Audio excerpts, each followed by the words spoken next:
বহু নাথাকিলেও মায়াৰ অধীন নহয় বুলি কেনেকৈ ক'লে প্ৰভু? ও নাৰদ, আহা নাৰদ, প্ৰভু মোক জানো কেতিয়াবা তুমি মায়াৰ বান্ধনত পৰা দেখিছা?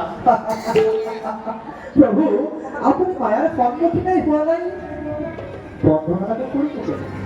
তুমি গাত মায়াৰ কথা কৰা নাৰদ? প্ৰভু নাৰায়ণ বিষ্ণুৰ কথা কৈছো যে নাৰায়ণ বিষ্ণুৱে মোহিনী ৰূপ ধাৰণ কৰি অসুৰক অমৃত খোৱাৰ পৰা বঞ্চিত কৰিলে।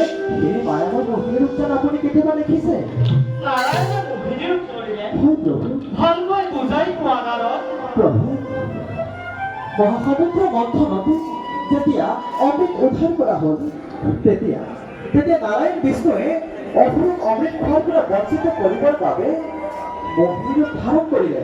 আৰু সেই মোহিনী ৰূপতে অসুৰ ভুল কৰি থাকোঁতেই দেৱতাৰ অমৃত পান কৰি গুচি গ'ল। সঁচানে নাৰদ? প্ৰভু সঁচা হ'লেও সেই মায়াই আমাক স্পৰ্শ কৰিব নোৱাৰে। কথা আৰু কামৰ মাজতে অনেক সময়ৰ সম্পৰ্ক নাথাকিবও পাৰে। মই জিতেন্দ্ৰিয় নাৰদ, মই কামদেৱক বিষ্ণুৰ মায়াই মোক একো কৰিব নোৱাৰে।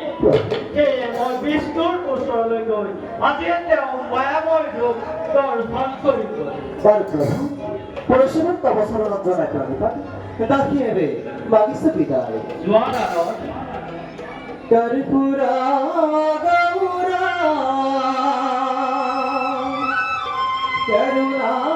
কৰুণাবতাৰা সংসাৰ সাৰা ভুজগেন্দ্ৰ হৰা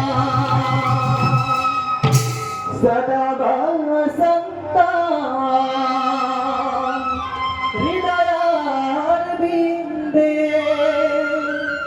ভবনী ভবনী সহিতম নমামি ভজন ভবানী